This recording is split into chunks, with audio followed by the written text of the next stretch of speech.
worked hard for a year trying to find a diveable cave. And I happened to speak to a U.S. Geological Survey gentleman who was very, very knowledgeable about the water flow in the karst systems in Utah. And he told me that he thought there was a place that a diver might be able to get into. And we went up there with this gentleman one day down to look at this possible place, and it was just choked up full of rocks, but I could see a little bit into a crack. And I thought, oh my goodness, we have got something now if it's just big enough to get into.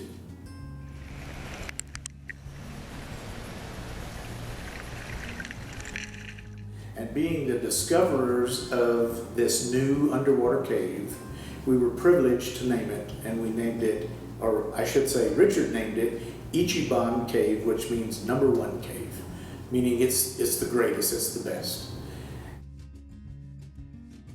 Just getting into the cave, right there in the pool, you drop down a pretty steep grade, down to about 11 feet. And then there's a crack that you have to crawl through. Once you pop through that, you pop out into a pretty big cavern. This, what would you say, 10 feet across, maybe a little more. And you go down a pile of rocks down to about 20 feet. And there's where our line starts. We have a sign there in the line. That goes, if you go back a little bit from there, off to the right is a passageway we call the rabbit hole tunnel. And that's one that you can swim through, although the line doesn't go through there. From there back, you pass several smaller side passages, too small to get into, till about 100 feet back in. That's the honey hole. When you first swim along, it looks like the passage is going to end.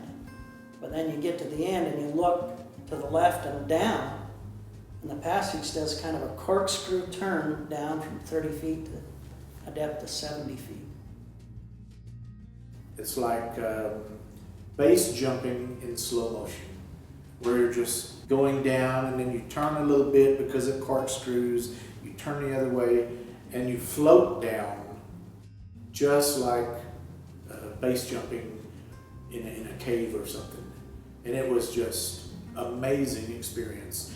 The water flow coming up kind of buoys you a little bit, so it keeps you from dropping real fast. But it was just an amazing experience that very first time we did it. From the bottom of the honey hole, we go up through what we call a slippery slide tunnel, which is more like a borehole tunnel, almost like swimming through a piece of pipe.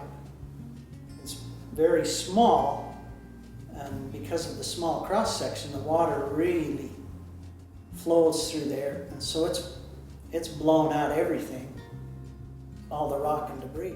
We've just got slick rock that you have to try and swim through. Most of the year we're just trying to crawl through it. We go along, we pass a structure we call Tibby Stable.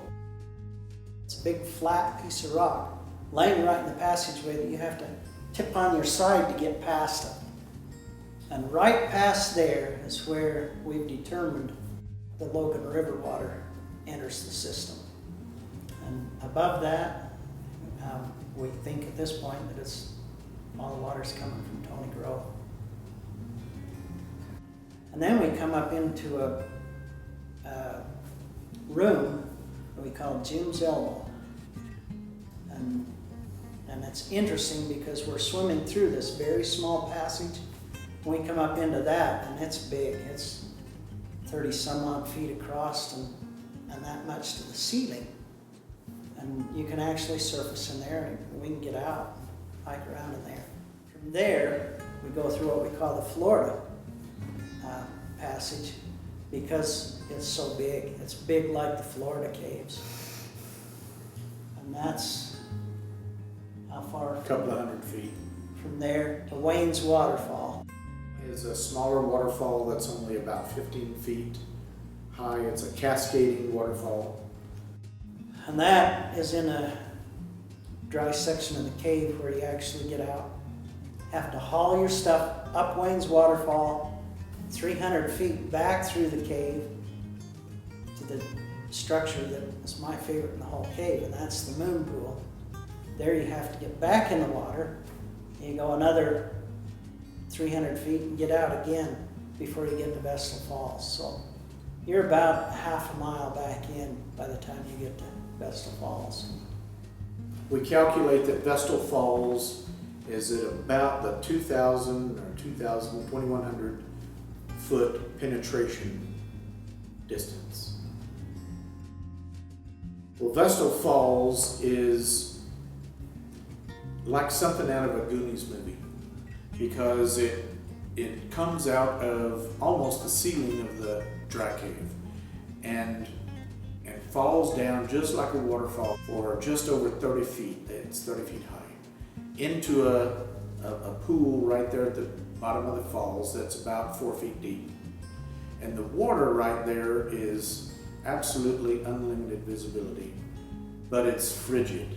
It's somewhere in the area of from 40 to 43 degrees, depending on the time of year. And Vestal Falls is the most beautiful thing in the whole cave. It is pristine in its natural state. And seeing something that is beautiful like that is just, it's great emotional therapy. It's also a wonderful reward for all the work that it takes to get there. When I get in that cave, there's enough intensity and enough danger that I'm not worried about anything that's going on in the outside world. But any cave dive, when you get done, there's a tremendous sense of accomplishment. Just a ton of satisfaction of doing something that's not easy to do, doing something that not everybody will do. So when we found this spring and we were able to get in, it was just a almost indescribable delight to have that and to be able to go back whenever we can work our schedules together and enjoy it again and again and again. And to me, I don't know, I think I speak for Richard also. Every time I go, every time we go, it's like going there the first time all over again because it's just so exciting. Make the effort to get properly trained and you can enjoy this kind of experience because without proper training, the experience won't be enjoyable and it could be fatal. I'm Wendell Nope. I'm Richard Lamb. And together we found Utah's first diveable alpine cave. And by the way, we're still looking for more.